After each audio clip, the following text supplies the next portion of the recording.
Partout dans la région sahélienne, les ressources en eau disponibles sont rares. Particulièrement en Mauritanie, les seules ressources en eau disponibles tout au long de l'année sont les eaux souterraines.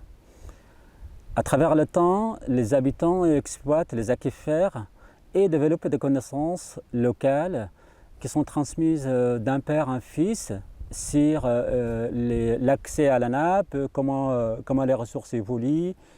Et ces connaissances, nous souhaitons les croiser avec les connaissances hydrogéologiques. C'est dans ce cadre que nous avons que nous sommes en train d'animer une équipe qui s'appelle Hassi. Hassi en hassania, ça veut dire puits. Nous avons choisi ce nom et cet objet parce que le puits est notre porte d'entrée dans la société, dans ses relations avec les eaux souterraines.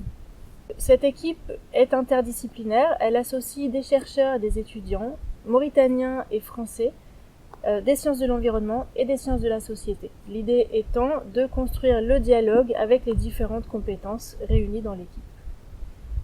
Pour cela, nous avons choisi de travailler sur 3 terrains bien spécifiques de ces questions d'eau souterraine.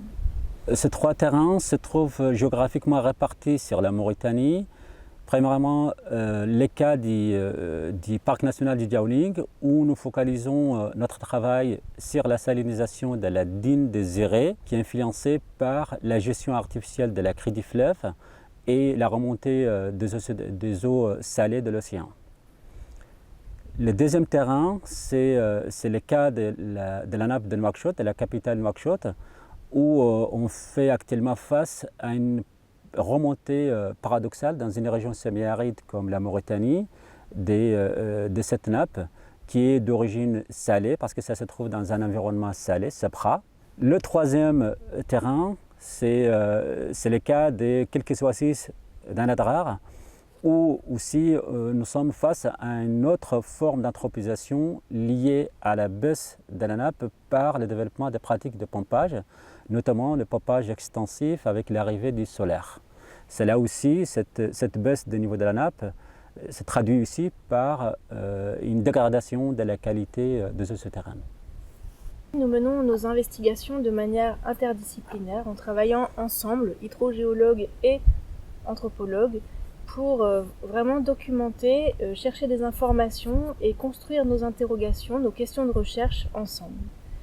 Ce croisement interdisciplinaire des regards est aussi ce qui nous amène à aller de manière intensive vers les habitants, vers les personnes qui sont en relation avec les eaux souterraines pour discuter et pour essayer de comprendre à la fois ce qu'elles savent et les questions qu'elles se posent. Pour développer ce moment de dialogue avec les habitants, à chaque étape de notre travail, nous organisons des ateliers d'échange et de dialogue avec les différents acteurs et les différentes disciplines. C'est finalement ce travail de codéfinition des ateliers dans leur forme et dans leur fond qui nous amène à concrétiser, à donner du corps à ce que nous appelons hydrogéologie en société.